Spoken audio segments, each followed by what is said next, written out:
ओम शांति। भगवत गीता श्लोक क्लास में आज का श्लोक है 18वें अध्याय का 24वां श्लोक, अध्याय 18 का श्लोक नंबर 24। श्लोक है यत्तु कामे सुना कर्म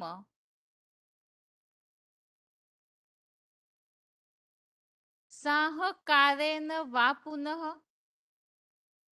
क्रियते बहुलासायम तत् राजसम उदाहृतम। श्लोक दोबारा, यत्तु कामे सुना कर्म साह कारेण वा पुनः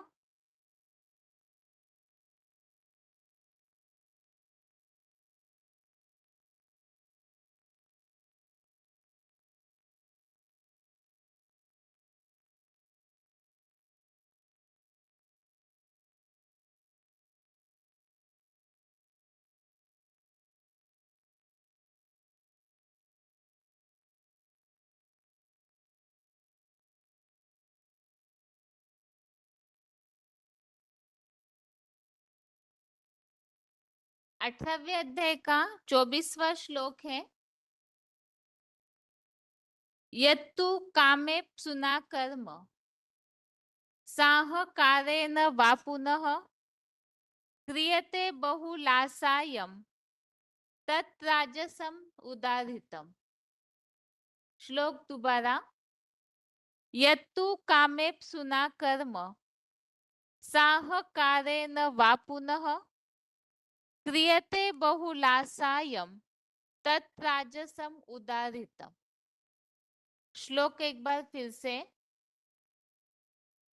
यत्तु कामे सुना कर्म साह कारेण वा पुनः क्रियते बहुलासायम क्रियते बहुलायासम तत् राजसम उदाहृतम।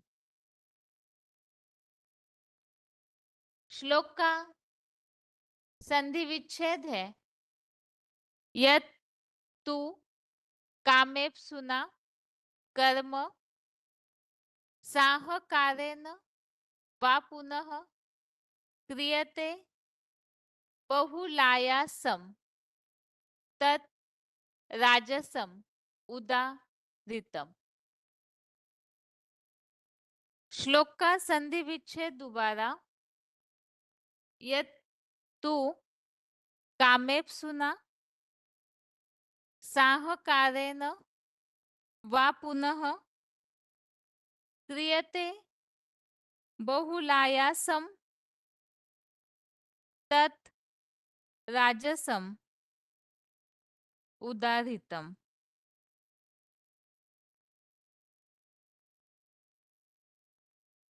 शब्दों के अर्थ हैं तू अर्थात किंतु,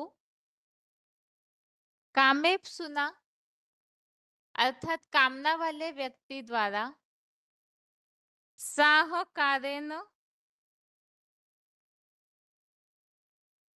अर्थात देह अहंकार पूर्वक, वा अर्थात अथवा,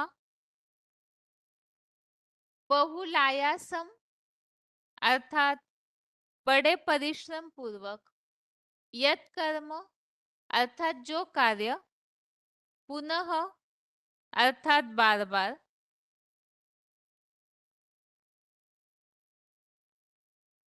क्रियते अर्थात किया जाता है, तत् अर्थात वह, राजसम अर्थात राजसी, उदाहृतम अर्थात कहा है।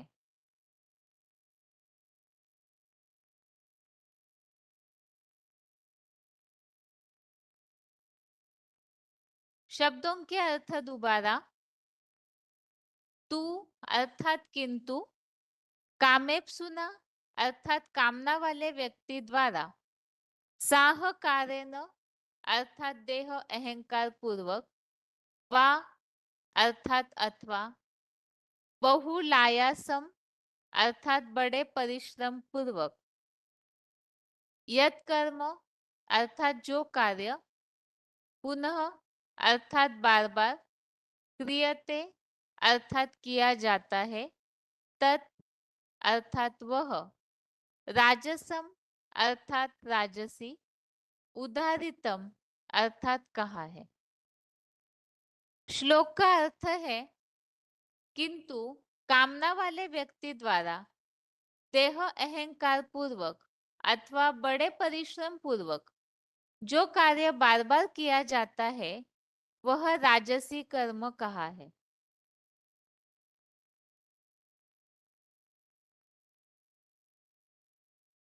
श्लोकों में हम समझ रहे हैं कर्मों का ज्ञान, और इसमें सात्विक कर्म, राजसी कर्म और तामसिक कर्म।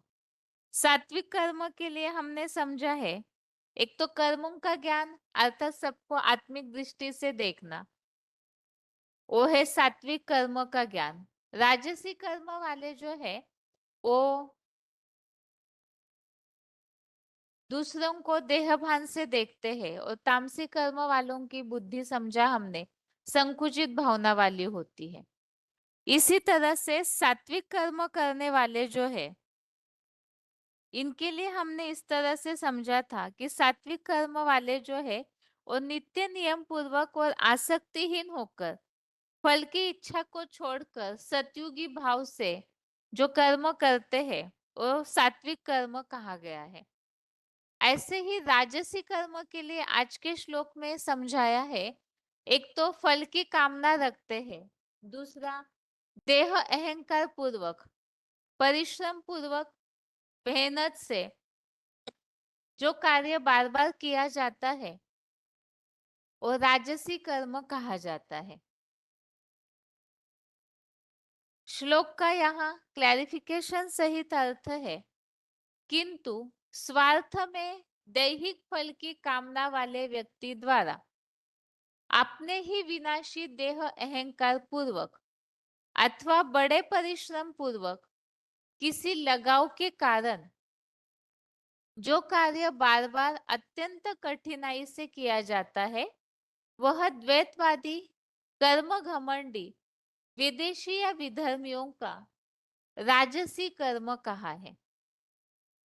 और श्लोक में नीचे फुटनोट है, एक खास कर्मेंद्रियों से हिंसक द्वैतवादी द्वापर में अवतरित विदेशी विधर्मी दैत्य आत्माएं नर निर्मित नरक के मानवकृत इतिहास में 2500 वर्ष से ही इस दुनिया में आकर भ्रष्ट कर्मेंद्रियों की दैहिक हिंसा से नरक बनाते हुए खुद भी गिरते रहती है।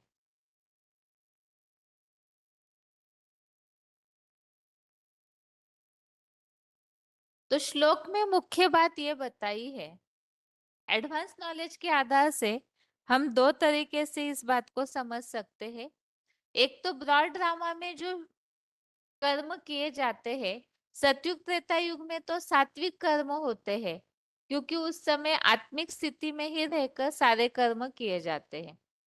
बाकी द्वापर युग में राजसी कर्मों की शुरुआत होती है, क्योंकि वहां देह भान आता है। और दूसरा कारण यहाँ फुटनोट में स्पष्ट किया हुआ है कि कर्मेंद्रियों से हिंसक अर्थात जैसे ही द्वापर युग में देहभान आया तो विकारों की शुरुआत हुई, और इसका कारण भी कल्पवृक्ष के चित्र के अनुसार यह बताया जाता है कि अलग अलग धर्मों की आत्माएं जैसे ही सृष्टि पर आने लगती है तो जो देवताएं प्योर थे उनके ऊपर खाद पड़ने लगती है, उनमें वो खाद अन्य धर्मों वालों के संस्कारों की मिक्स होती है। ये स्वभाव संस्कारों की खाद है, धारणाओं की खाद है।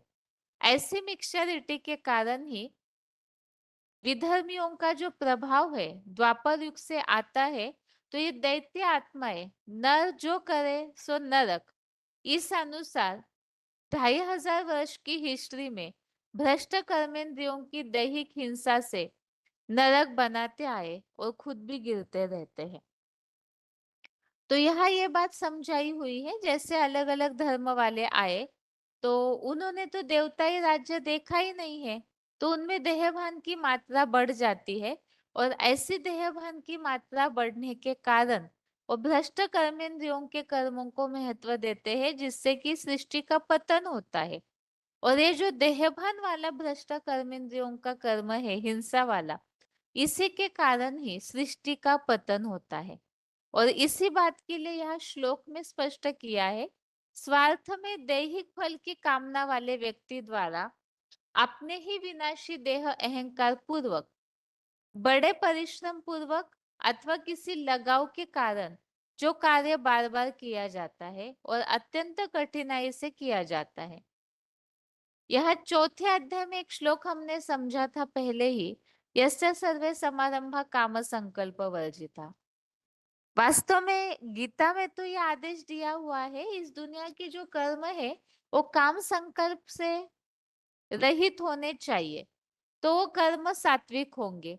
लेकिन कलयुगी दुनिया में द्वापर युग से ही जब देहभानियों के विधर्मियों का असर होता है, तो सबके कर्म जो है काम विकार की हिंसा से युक्त ही होते हैं, जिसमें स्वार्थ भरा होता है। जो भी कर्म मनुष्य करते हैं विकारों की पूर्ति के लिए ही करते हैं।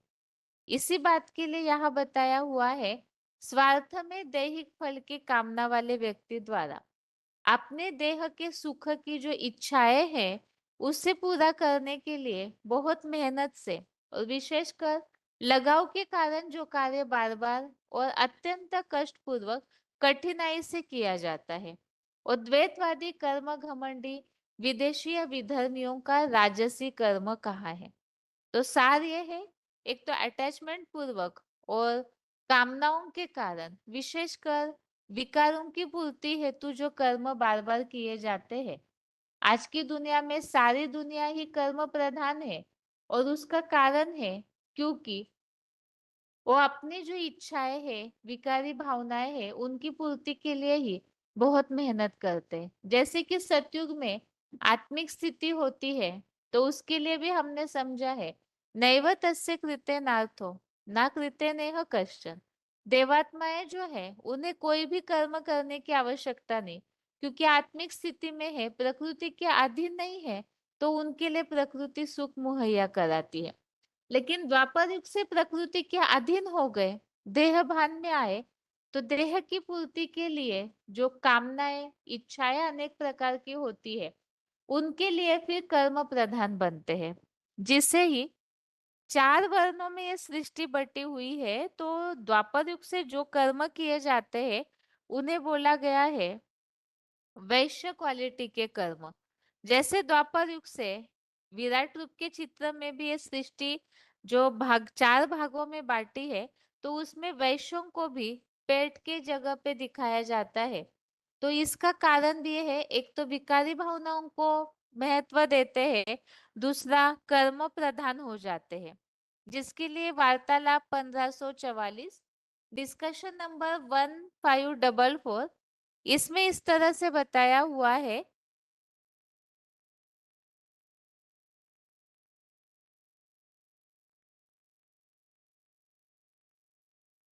अगर कोई शूद्र बनता है, कोई ऐसे है जो यहाँ शूटिंग पीरियड में भी ब्राह्मण सो देवता बनते हैं, कोई तो क्षत्रिय बन जाते हैं और कोई वैश्य बन जाते हैं। अब अच्छे कर्म करते हैं तो ब्राह्मण बनते हैं, और सामान्य कर्म करेंगे तो क्षत्रिय बनेंगे, और राजसी कर्म करते हैं तो वैश्य बनते हैं। विशेष कर्म करते हैं व्यभिचारी बनते हैं। इस्लामियों की तरह व्यभिचारी द्वापर युग के आदि से ही बनने लगते हैं। शूद्रों का काम जो है चोरी चकारी करना है, और जो विशेष कर्म करने वाले हैं राजसी कर्म करने वाले, तो उनके लिए बताया हुआ है कि वो इस तरह से व्यभिचारी कर्म करते हैं, और व्यभिचारी कर्म जो है इस्लामियों के प्रभाव से ही द्वापर युग से ही होने लगते हैं। तो देहभान में आकर के अपनी बातों की पूर्ति के लिए जो भी कर्म किए जाते हैं उन्हें ही राजसी कर्म कहा गया है। जहाँ यहाँ फुटनोट में बताया है, भ्रष्ट कर्मेंद्रियों की हिंसा से जो भी विधर्मी है और उनसे प्रभावित हुए जो कमजोर देवात्माएं हैं वो भी नरक ही बनाते रहते हैं। अभी आगे श्लोक का उच्चारण है।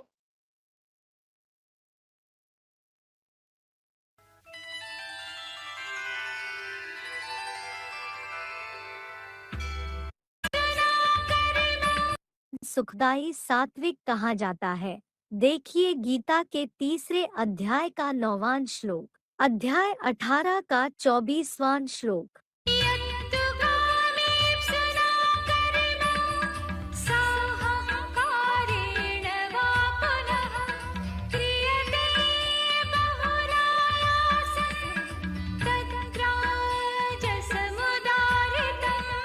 तो कामे सुना साहम कारेण, किंतु कामना वाले व्यक्ति द्वारा देह अहंकार पूर्वक व बहुलायासम यत्कर्म पुनः क्रियते, अथवा बड़े परिश्रम पूर्वक जो कार्य बार बार किया जाता है, तत् राजसम उदाहृतम, वह राजसी कहा है।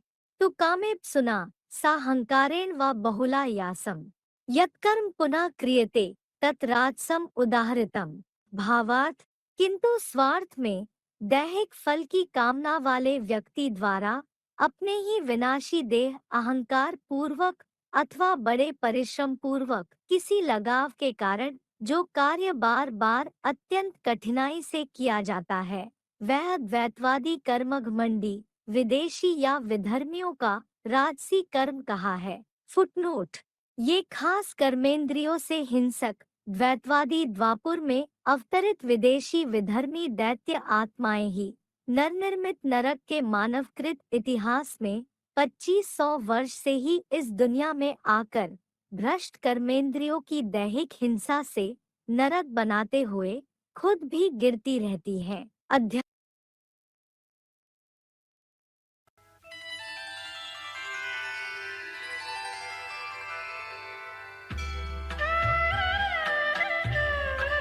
श्लोक, अध्याय 18 का 24वां श्लोक।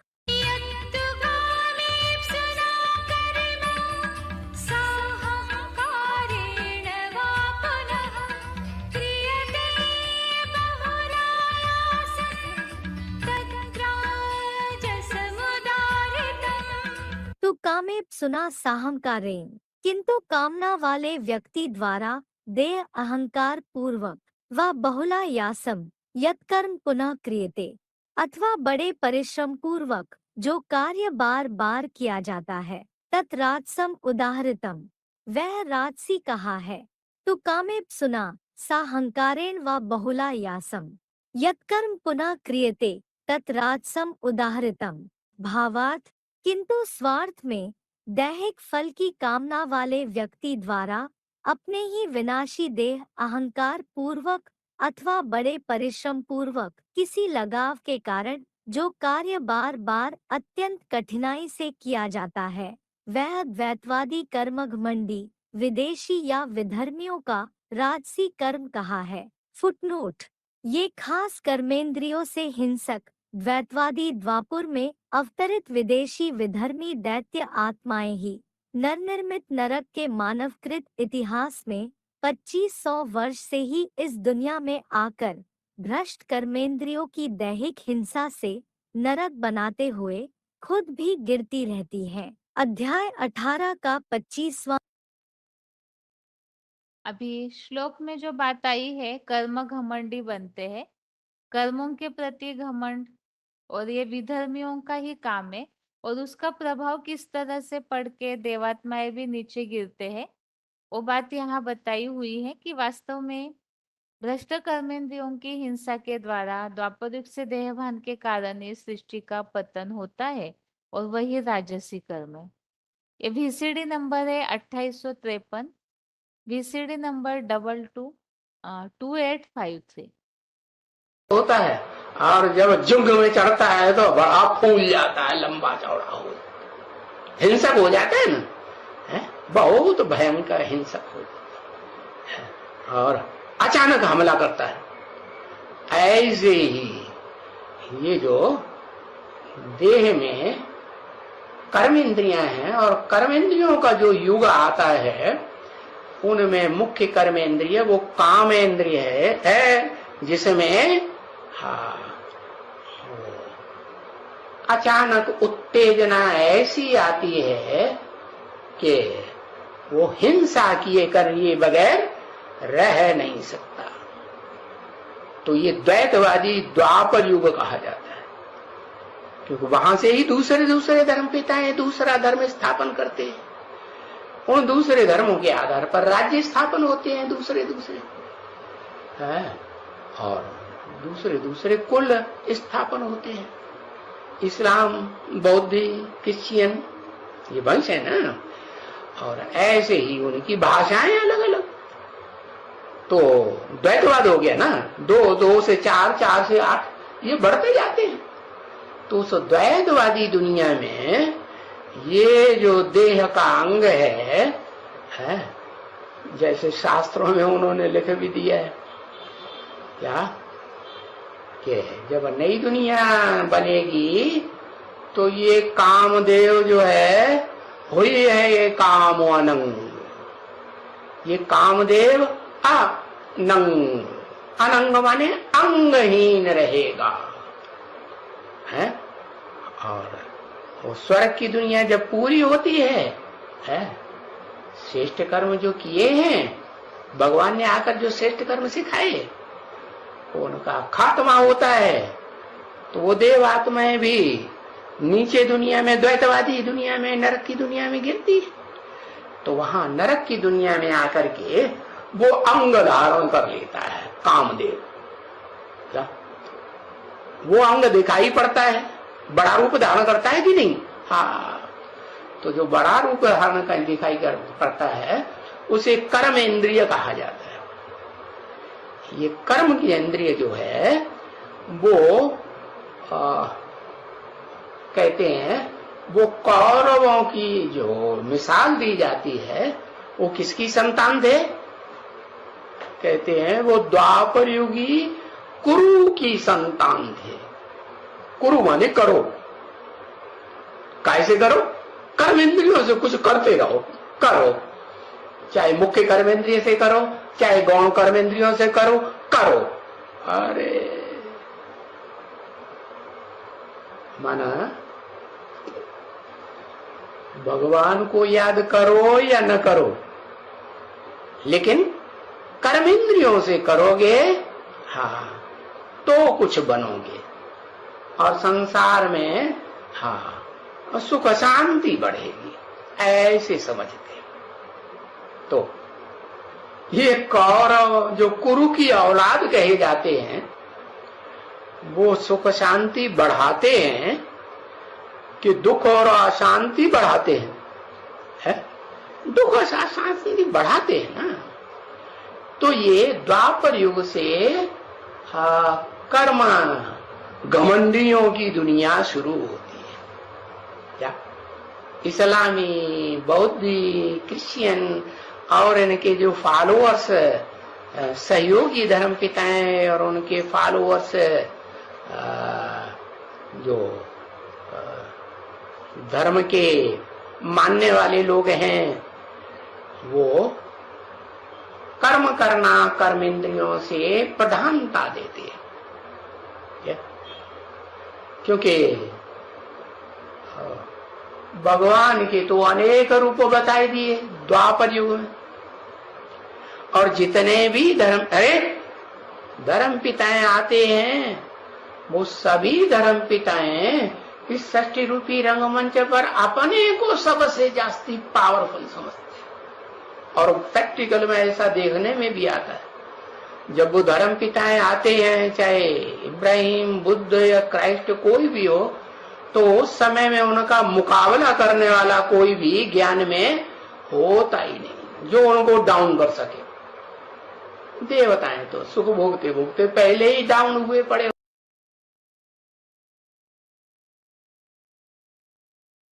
आगे जो भ्रष्ट कर्मेंद्रियों की हिंसा से पतन होता है ये बात जो श्लोक में बताई हुई है, VCD नंबर है 2791, VCD नंबर 2791।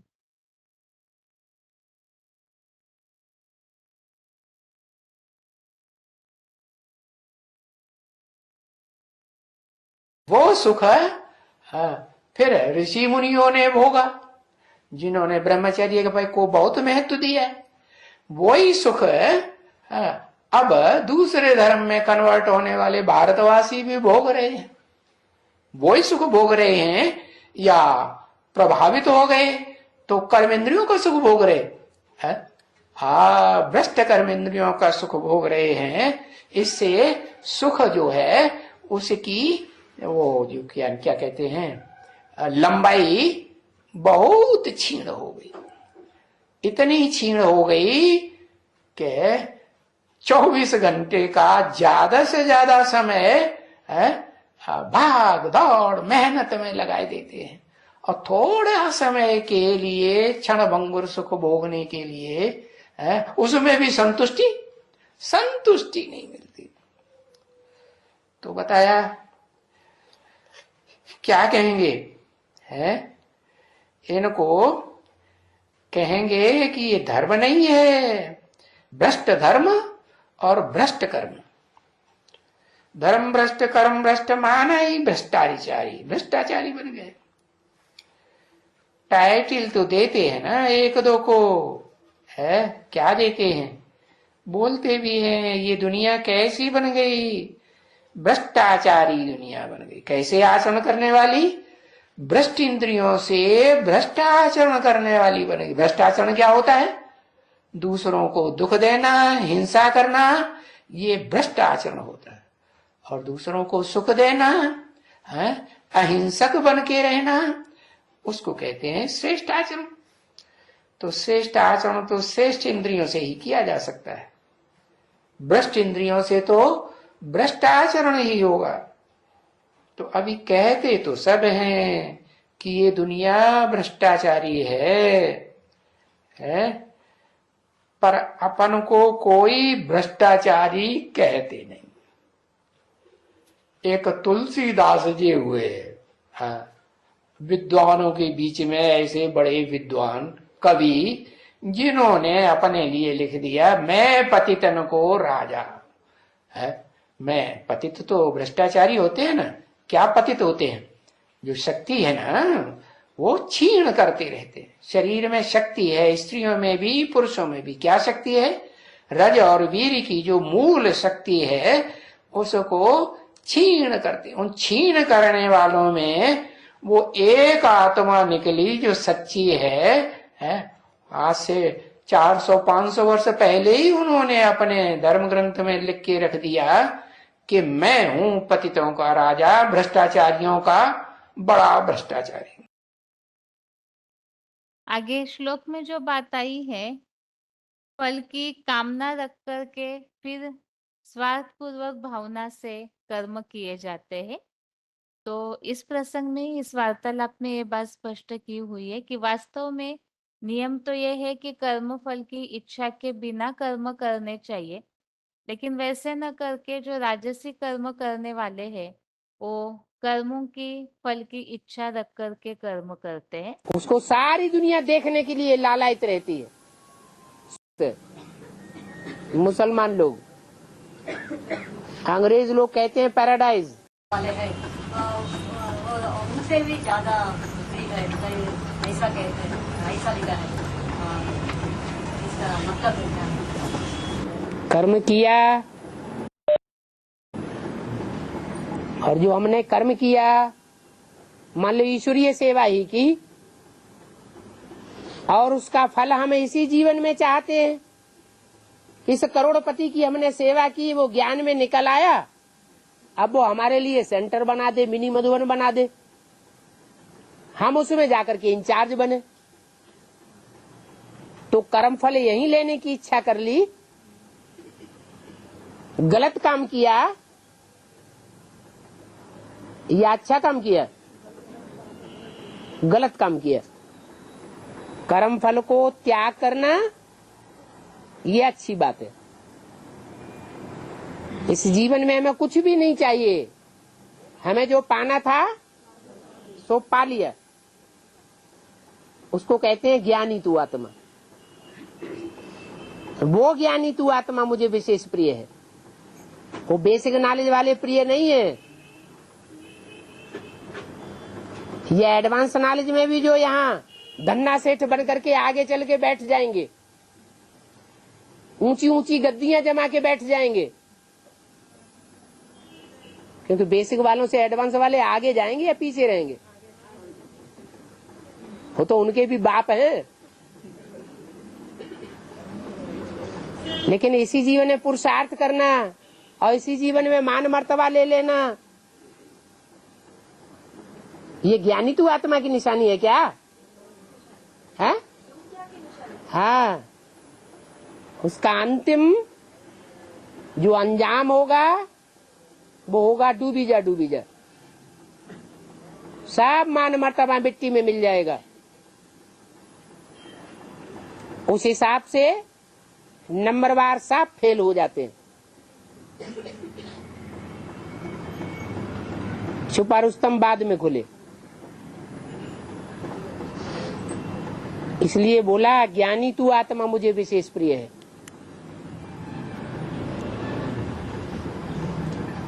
कर्म फल को भोगने वाला प्रिय नहीं है। और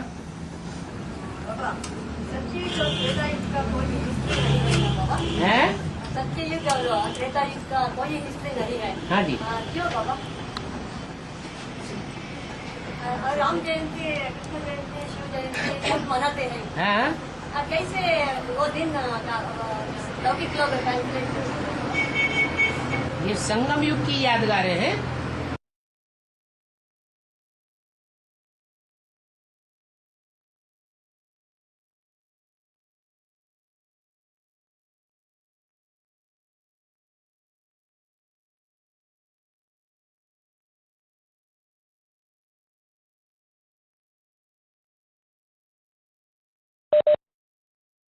तो इस तरह से हमने 18वें अध्याय के 24वें श्लोक में राजसी कर्म के लिए समझा है कि द्वापर युग से जैसे भ्रष्ट कर्म शुरू हो जाते, विधर्मियों का आना शुरू हो जाता है, तो वैसे देहभान बढ़ता है और देहभान के कारण ही ये विकारी कर्मों की शुरुआत हो जाती है।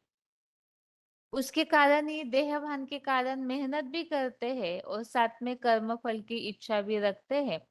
तो ऐसे जो परिश्रम पूर्वक किया हुआ भ्रष्ट कर्मेंद्रियों की हिंसा वाला जो कर्म है, उसे ही राजसी कर्म कहा गया है। अभी आगे रिवीजन का श्लोक है 15वें अध्याय का 11वां श्लोक, अध्याय 15 का श्लोक नंबर 11।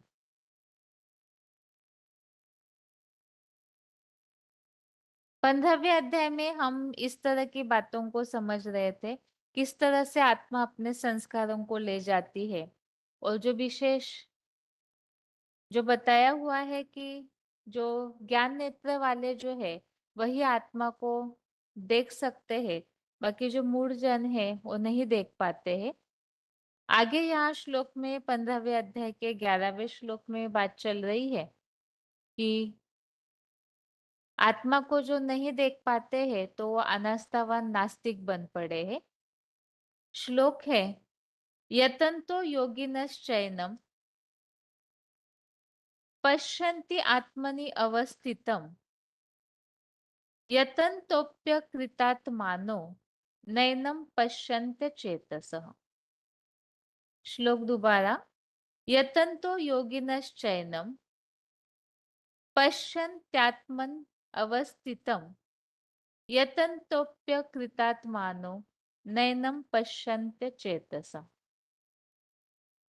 श्लोक का अर्थ है यत्नवान योगी इस भरी पूरी भ्रुकुटी में योग ऊर्जा से परिपूर्ण आत्म किरण ज्योति बिंदु को अपने प्रकृतिकृत देह के भ्रूमध्य में सदा मन बुद्धि से भली भांति स्थित हुआ देखते हैं, किंतु अपनी इंद्रियों को वश में न करने वाले जन्म जन्म के हिंसक भोगी लोग यत्न करते भी इस आत्मा को एकाग्र मन से नहीं देख पाते, क्योंकि अनास्थावान नास्तिक बन पड़े हैं।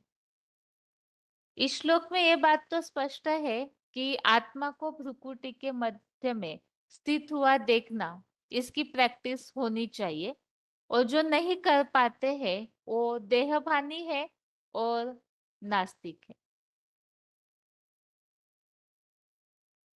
यत्नवान योगी इस भरी पूरी भ्रुकुटी में योग ऊर्जा से परिपूर्ण आत्मकिरण ज्योति बिंदु को अपने प्रकृतिकृत देह के भ्रूमध्य में सदा मन बुद्धि से भली भांति स्थित हुआ देखते हैं।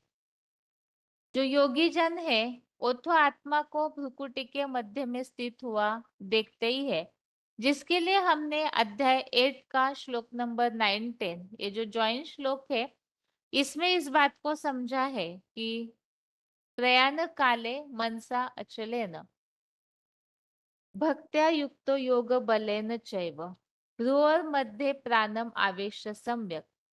तो इस श्लोक में इस बात को स्पष्ट किया हुआ है कि प्राण रूप आत्मा को भ्रुकुटी के मध्य में स्थित हुआ देखना चाहिए, और ऐसे जो स्थित हुआ देखते हैं वही परम पुरुष परमात्मा को, उस दिव्य पुरुष को पाते हैं। तो यहाँ योगियों की स्थिति बताई है कि आत्मा को भ्रुकुटी के मध्य में स्थित हुआ देखना। इसमें भी और जो श्लोकों में बात आई हुई है, एक तो 8वें अध्याय का 12वां, अध्याय 8 का श्लोक नंबर 12, इसमें भी इस बात को स्पष्ट किया है सर्वद्वारानि संयम्य मनोरिधि निरुध्य च। तो इस श्लोक में भी इस बात को बताया है मूर्ध्नि आधाय आत्मनः प्राणम आस्थितः योग धारणा। इसमें इस बात को स्पष्ट किया हुआ है कि मूर्धनि अर्थात भ्रुकुटी के मध्य में आत्मा को, ये जो आत्मा अर्थात प्राण शक्ति है, उसे योग की धारणा में स्थित होकर के देखना चाहिए। सारी इंद्रियों को, जो सभी इंद्रियों के 9 द्वारों को संयमित करके अपने संकल्प शक्ति को अंतःकरण में रोक करके योगियों के लिए ये स्थिति बताई हुई है कि अपनी आत्मा को भ्रुकुटी के मध्य में स्थित हुआ देखना चाहिए। और ऐसे यहाँ 5वें अध्याय का 27, अध्याय 5 का श्लोक नंबर 27 जो यहाँ दिया हुआ है, इसमें इस बात को स्पष्ट किया हुआ है स्पर्शान कृत्वा बहिर्बाह्यान चक्षुश्चैवान्तरे भ्रुवो प्राणापानो समो कृत्वा नासाभ्यंतरचारेण। इस श्लोक में भी इस बात को स्पष्ट किया है चक्षुश्चैवान्तरे भ्रुवो, अर्थात ही यहाँ पर मन बुद्धि रूपी ज्योति बिंदु आत्मनेत्र को भ्रुकुटी के बीच में यहाँ स्थित हुआ देखना चाहिए। इसी बात को स्पष्ट किया है कि किस तरह से श्वास प्रश्वास को रोकना चाहिए, प्राण अपान वायु को एक समान करके इंद्रिय और मन बुद्धि को पूरा वश करके इच्छा भय क्रोध से रहित होकर के जो इस तरह से प्रैक्टिस करते हैं आत्मिक स्थिति की, अर्थात दोनों आंखों के बीच में भ्रुकुटी के मध्य में प्राण रूप आत्मा समाई हुई है, ऐसे जो प्रैक्टिस करते हैं वो योगी जन जो है आत्मा को भली भांति स्थित हुआ देखते हैं।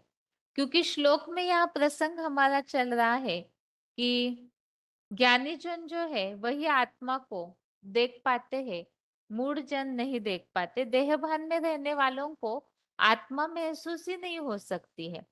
और जो आत्मिक स्थिति के योगी जन प्रैक्टिस करते हैं तो भ्रुकुटी के मध्य में भली भांति स्थित हुआ देख सकते हैं। और उसके लिए भी शर्त बताई है, एक तो अपनी इंद्रियों को संयमित करना, दूसरा अपने संकल्पों को संयमित करना, प्राण अपान वायु अर्थात श्वास प्रश्वास की प्रक्रिया को भी एकाग्र करना। और तो जितना मन कंट्रोल होगा, संकल्प जो है शुद्ध अशुद्ध और जितने नियंत्रण में आते हैं, उतना योगी जन आत्मा को भ्रुकुटी के मध्य में स्थित हुआ देख सकते हैं। किंतु अपनी इंद्रियों को वश में न करने वाले, अर्थात जो इंद्रियों को कंट्रोल नहीं कर पाते, जो जन्म जन्म की हिंसक भोगी आत्माएं जितना देहभान का भोग भोगते हैं उतनी मन बुद्धि चंचल हो जाती है। और ऐसे जो बुद्धू लोग हैं वो कितनी भी कोशिश करे तो भी आत्मा को एकाग्र मन से नहीं देख पाते, क्योंकि अनास्थावान नास्तिक बन पड़े। जिनको इस बात का भान ही नहीं रहता है कि हम आत्मा है, तो वो फिर आत्मा को देख भी नहीं पाते। ये बात बेसिक कोर्स में कई ऐसे हैं जो प्रैक्टिस करने के लिए बताया जाता है उन्हें कि भ्रुकुटी के मध्य में अपनी मन बुद्धि से आत्मा को देखने का प्रयास कीजिए, अपने मन बुद्धि को एकाग्र करने का प्रयास कीजिए। तो ऐसे बहुत है जो नहीं देख पाते। उसका कारण है एक तो जन्म जन्मांतर का देहभान और मन बुद्धि के संकल्पों को एकाग्र करने की कोशिश न करना। ये 15वें अध्याय के 11वें श्लोक का अर्थ है, जिसमें योगी और भोगी दोनों की बात को स्पष्ट किया है। योगी जन अपनी आत्मा को भ्रुकुटी में स्थित हुआ देख सकते हैं क्योंकि देहभान से रहित है, और जो इंद्रियों को कंट्रोल नहीं कर पाते हैं तो वो फिर एकाग्र मन से आत्मा को देख नहीं सकते। आगे श्लोक का उच्चारण।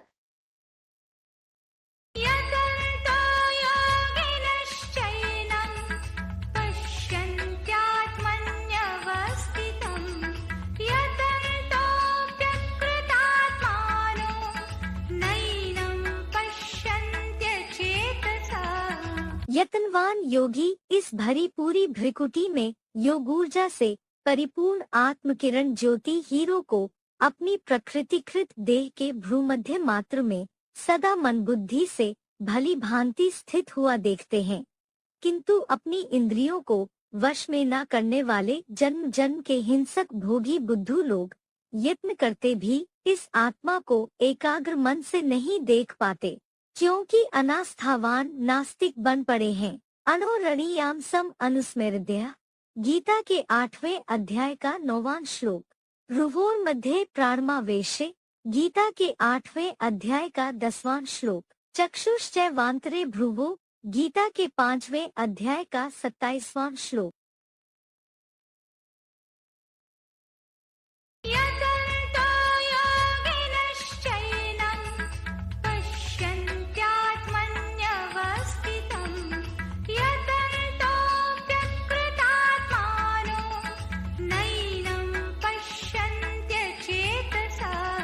यतनवान योगी इस भरी पूरी भ्रिकुटी में योग ऊर्जा से परिपूर्ण आत्म किरण ज्योति हीरो को अपनी प्रकृतिकृत देह के भ्रूमध्य मात्र में सदा मन बुद्धि से भली भांति स्थित हुआ देखते हैं, किंतु अपनी इंद्रियों को वश में न करने वाले जन्म जन्म के हिंसक भोगी बुद्धू लोग यत्न करते भी इस आत्मा को एकाग्र मन से नहीं देख पाते, क्योंकि अनास्थावान नास्तिक बन पड़े हैं। अनोरणीयाम सम अनुस्मृत्य, गीता के 8वें अध्याय का 9वां श्लोक।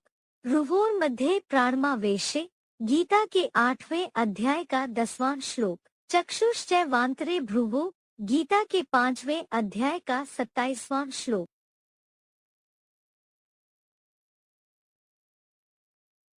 आगे पॉइंट है वीसीडी नंबर 2466, वीसीडी नंबर 2466। क्योंकि मनुष्य को मन होता है चंचल। क्या? चंचल मन बुद्धि को एकाग्र नहीं होने देता। जब बुद्धि एकाग्र नहीं है, चंचल है, चलायमान है, तो इधर उधर भागती रहेगी ना। है? भागने वाले को भगत कहा जाएगा ना। भक्ति से दुर्गति होती है। तो मनुष्य नहीं कर सकता ये काम। क्यों? मनुष्य को भगवान नहीं कहा जाता। क्यों नहीं कहा जाता है? हाँ, उसका मन जो है चलायमान रहता है, चंचल रहता है, एकाग्र होता ही नहीं है। चलो, जैसे मनुष्यों में बड़े से बड़ा मनुष्य सृष्टि का बाप बीज है आदम, जिसे हिंदू में आदिदेव कहते हैं। वो भी मनुष्य होता है ना, है? तो वो भी भगवान नहीं कहा जा सकता। क्यों नहीं कहा जा सकता? क्योंकि उसका भी मन चंचल ही तो होता है, हैं? कि एकाग्र होता है पहले से, हैं? भगवान आके गीता ज्ञान सुनाते हैं, उससे पहले एकाग्र होता है। नहीं, तो उसको कहा जाता है मूर्तिमान शंकर, पुरुषार्थी। निराकारी स्टेज वाला नहीं बना। जैसे शिव है निराकारी, धर्मपिताएं जब आते हैं आत्मलोक से, सुप्रीम एबोर्ड से इस संसार में, जैसे बुद्ध, क्राइस्ट हैं, गुरु नानक, तो उनके चेहरे से क्या झलकता है? निराकारी रूह दिखाई देती है या देवान दिखाई देता है? क्या दिखाई देता है? निराकारी रूह दिखाई देती है, रूह माने आत्मा। कोई भी धर्म पिता को देख लो, है, चेहरे को ध्यान से देखो, गुरु नानक को देखो, बुद्ध को देखो, क्राइस्ट को देखो, एकदम चढ़ी हुई आंखों वाला।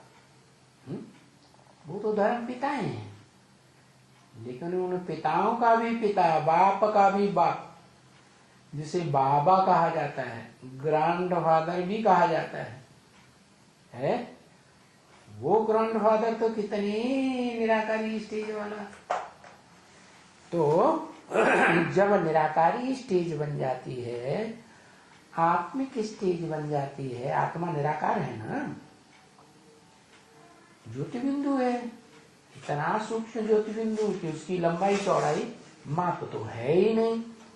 तो वो निराकार बनी हुई आत्मा स्थिर बुद्धि हो जाती है, निराकारी स्टेज में आत्मिक स्मृति में टिक जाती है।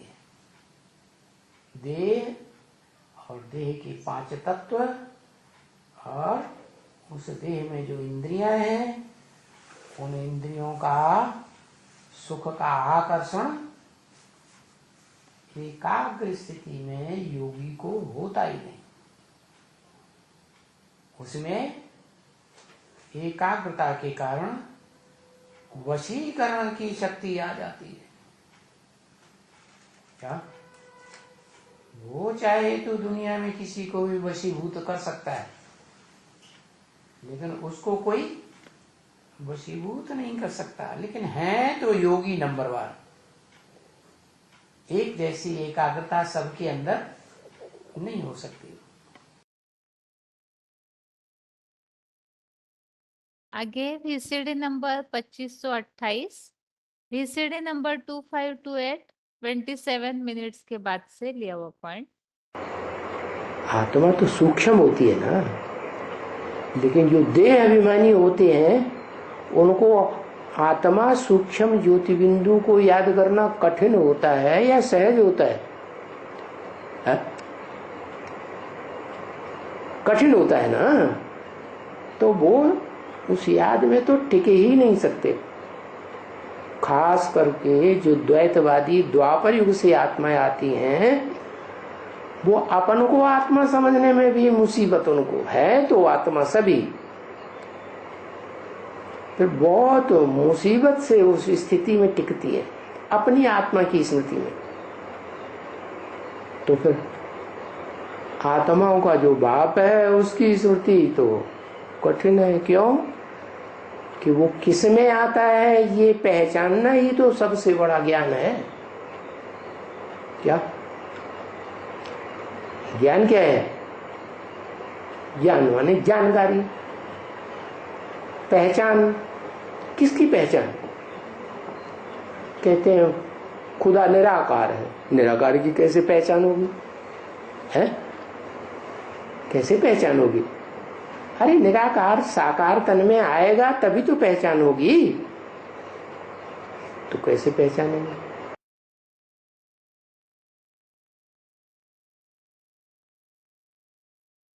आगे है VCD नंबर 2563 13 मिनट्स के बाद से लिया हुआ पॉइंट। उस सुप्रीम सोल ज्योति बिंदु और जिसमें प्रवेश करता है उसको भी परिचय दे दिया कि तुम भी ज्योति बिंदु हो ओरिजिनली, तुम देह नहीं हो। तो जब उसने समझ लिया मैं भी ज्योति बिंदु हूं, तो अपन को ज्योति बिंदु समझ करके बाप को याद करो।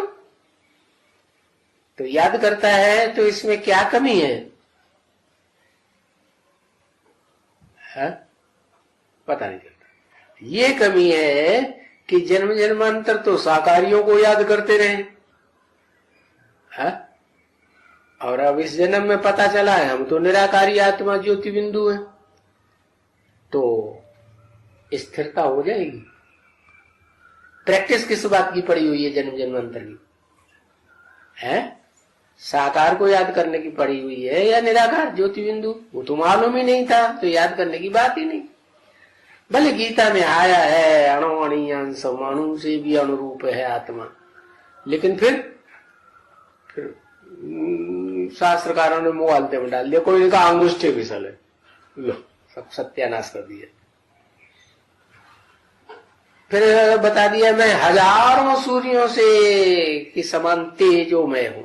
1000 सूर्य इकट्ठे कर दो, उनकी जितनी तेज होगा, रोशनी होगी, उतनी तेज मेरे अंदर है। मैं आत्मा, आत्मा में इतनी शक्ति होती है। सब सत्यानाश करके रख दिया।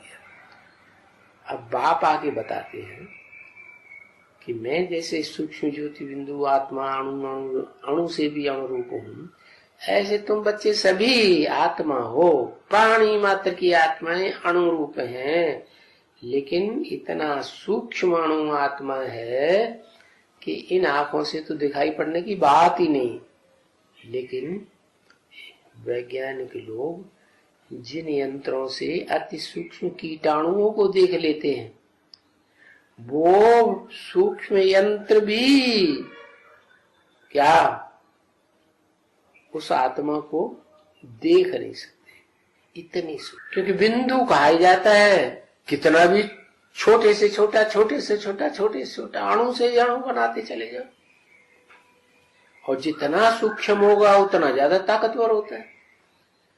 तो अब आत्माएं तो है ही ना नंबरवार है। छोटी बैटरी होगी तो उसमें छोटी ताकत भरी जाएगी, बड़ी बैटरा होगा तो उसमें बड़ा ताकत भरी जाएगी। ऊर्जा है ना। तो बताया कि मैं जिसमें प्रवेश करता हूं वो सिर्फ मेरे ज्योति बिंदु स्वरूप को याद करने से पावरफुल नहीं बन सकता, परंतु उसे मालूम है ना कि शिव तो साकार में आया ना, तो उसे और सहज है साकार में निराकार याद करना या कठिन है? सहज है।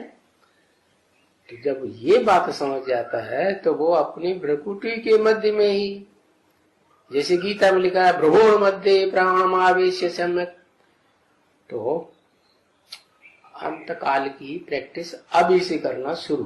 क्या? भ्रकुटी के मध्य में ज्योति बिंदु आत्मा अपने को भी याद करो, और बाजू में बैठता है कौन? बाप।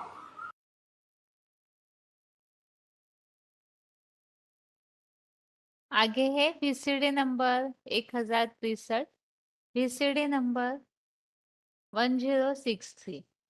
इसमें जो बात बताई है भ्रू और मध्य प्राणम आवेश सम्यक।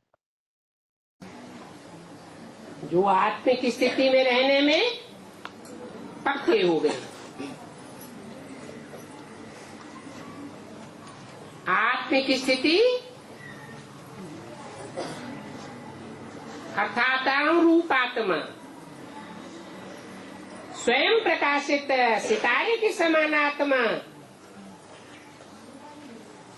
इस स्वरूप की स्मृति में रहने वाले हैं, जिसके लिए गीता में बोला है भ्रवोर मध्य प्राणमावेश सम्यक। भ्रकुटी के मध्य में इस प्राण रूप आत्मा को, ज्योति स्वरूप आत्मा को बलि प्रकार याद करना चाहिए, प्रैक्टिस करनी चाहिए, पक्का अभ्यास करना चाहिए।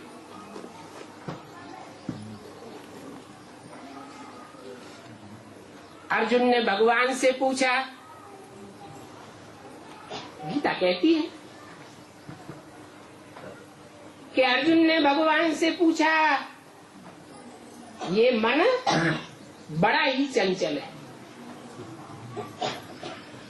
इसे कैसे कंट्रोल किया जाए? तो भगवान ने कहा, अभ्यास है तो कौन्तेय, अभ्यास करके इसको कंट्रोल किया जा सकता है।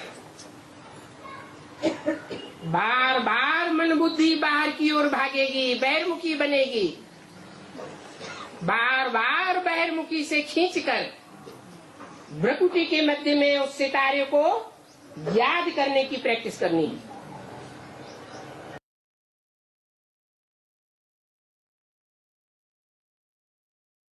आगे श्लोक में जो बात आई, जो देह भान में रहते हैं तो इंद्रियों को कंट्रोल न कर पाने के कारण आत्मा को भ्रुकुटी के मध्य में स्थित नहीं देख पाते, अर्थात अनास्थावान नास्तिक बन पड़े हैं।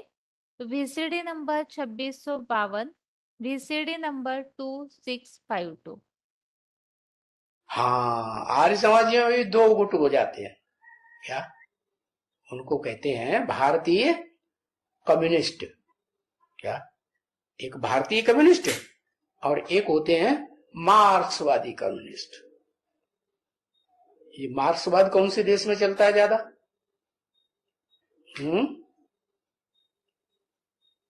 जिनका असर भारत में भी हो गया, रूस में ज्यादा चलता है। तो आखिरी सीढ़ी कौन सी हुई? आखिरी सीढ़ी कौन से कुल वालों की हुई है? रूस वालों की। वो क्या नास्तिक हैं? किसी के ऊपर आस्था नहीं, आत्मा के ऊपर भी आस्था नहीं, स्वर्ग के ऊपर भी आस्था नहीं, नरक को भी नहीं मानते हैं, भगवान को भी नहीं मानते, कुछ भी नहीं मानते, बस हम ही सब कुछ है इस दुनिया में। ऐसे कहते हम सबसे पावरफुल हैं दुनिया में, सर्वशक्तिवान है तो हम हैं। क्यों भाई? अरे हमारे में बहुत ताकत है, हम चाहें तो यूं बटन दबाएं और दुनिया खत्म हो जाएगी।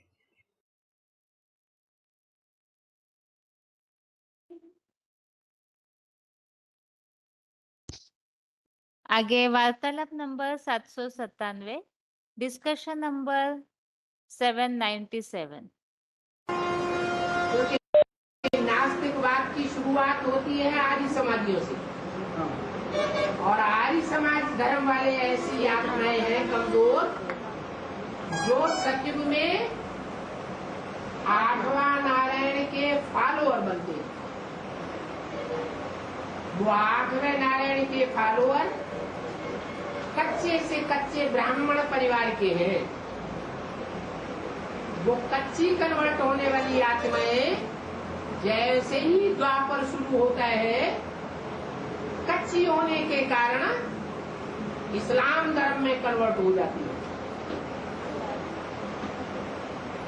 देवता धर्म के ऊपर से उनकी आस्था उखड़ जाती है। बाद में क्राइस्ट आता है, बुद्ध आता है, तो उन धर्मों में भी कन्वर्ट हो जाती है।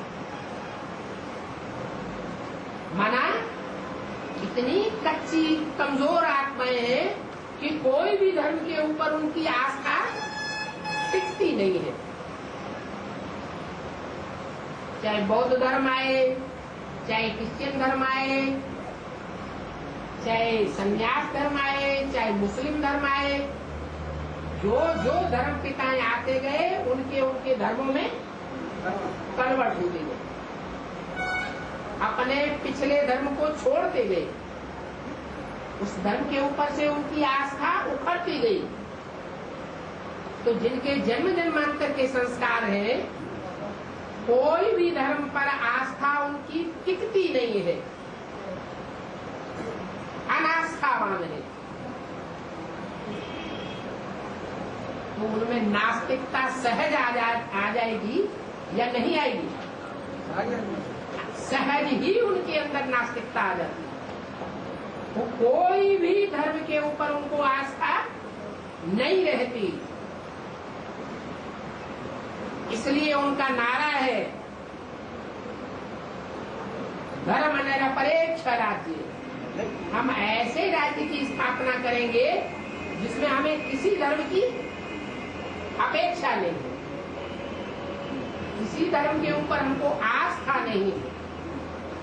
माने उनका नास्तिक धर्म है, वो कहते तो हैं मुख से कि हम भगवान को मानते हैं, लेकिन भगवान को निराकार मान लेते हैं, साकार नहीं मानते। माने देवताओं को मानते ही नहीं, जबकि भगवान सिर्फ देवात्मा में प्रत्यक्ष होता है, चाहे वो राम वाली आत्मा हो और चाहे वो कृष्ण वाली आत्मा हो। वो देवताओं को मानते ही नहीं। देवताओं को न मानना, साकार स्वरूप को न मानना, अर्थात निराकार को भी नहीं मानना, नास्तिक है। उन्हें किसी धर्म के ऊपर अपेक्षा नहीं है, वो सिर्फ अपनी चलाएंगे, किसी की बात मानने वाले नहीं। उनके धर्म में कोई ताकत नहीं। आज जो राज्य चल रहा है खासकर हिंदुस्तान में, वो धर्म निरपेक्ष राज्य चल रहा है, कांग्रेस गौरव आर्य समाजियों का राज्य चल रहा है, उनमें अर्ध नास्तिकों का राज्य चल रहा है।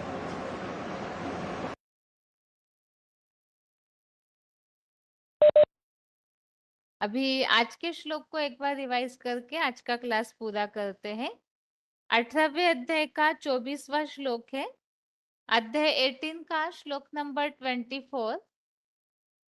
यत्तु कामेप्सुना कर्म साहकारेण वा पुनः क्रियते बहुलायासम तत्राजसम उदाहृतम। श्लोक दोबारा। यत्तु कामेप्सुना कर्म साहकारेण वा पुनः क्रियते बहुलायासम तत्राजसम उदाहृतम। अर्थात किंतु स्वार्थ में दैहिक फल की कामना वाले व्यक्ति द्वारा अपने ही विनाशी देह अहंकार पूर्वक अथवा बड़े परिश्रम पूर्वक किसी लगाव के कारण जो कार्य बार बार अत्यंत कठिनाई से किया जाता है, वह द्वैतवादी कर्म घमंडी विदेशी या विधर्मियों का राजसी कर्म कहा है। ये खास कर्मेंद्रियों से हिंसक द्वैतवादी द्वापर में अवतरित विदेशी विधर्मी दैत्य आत्माएं ही नर निर्मित नरक के मानवकृत इतिहास में 2500 वर्ष से ही इस दुनिया में आकर भ्रष्ट कर्मेंद्रियों की दैहिक हिंसा से नरक बनाते हुए खुद भी गिरते रहती है। तो श्लोक में हमने समझा कर्मों का ज्ञान होना चाहिए और इसीलिए ही सात्विक कर्म अर्थात नित्य नियम पूर्वक आसक्तिहीन होकर कर्म फल की अपेक्षा को छोड़कर जो कर्म किए जाते हैं वो सात्विक कर्म है। और राजसी कर्मों में बताया फल की इच्छा रखते हुए देहभान में बड़े परिश्रम पूर्वक लगाव के कारण जो कर्म किए जाते हैं वो विधर्मियों का राजसी कर्म है, जो देहभान में आने के कारण दैहिक हिंसा से नरक बनाते हैं, जिसके लिए बताया है ये खास कर्मेंद्रियों से हिंसक द्वैतवादी द्वापर में अवतरित विदेशी विधर्मी दैत्य आत्माएं ही नर निर्मित नरक के मानवकृत इतिहास में 2500 वर्ष से ही इस दुनिया में आकर भ्रष्ट कर्मेंद्रियों की दैहिक हिंसा से नरक बनाते हुए खुद भी गिरते हैं। तो श्लोक में राजसी कर्म अर्थात देहभान में रहकर जो नारकीय दुनिया बनाने वाले कर्म है उसे राजसी कर्म कहे हैं। तो आज के क्लास में हमने 15वें अध्याय का 11वां श्लोक जिसमें इस बात को समझा है कि जो योगी जन है वो आत्मा को भ्रुकुटी में स्थित हुआ देखते हैं और अपनी इंद्रियों को कंट्रोल करते हैं। जो भोगी है, जो इंद्रियों को कंट्रोल नहीं कर पाते, ऐसे देहभान वाली आत्माएं जो है वो अनास्था व नास्तिक बने हैं और आत्मा को भी एकाग्र मन से देख नहीं पाते। इसके साथ ही आज के लिए क्लास यहाँ ही पूरा करते हैं। ओम शांति।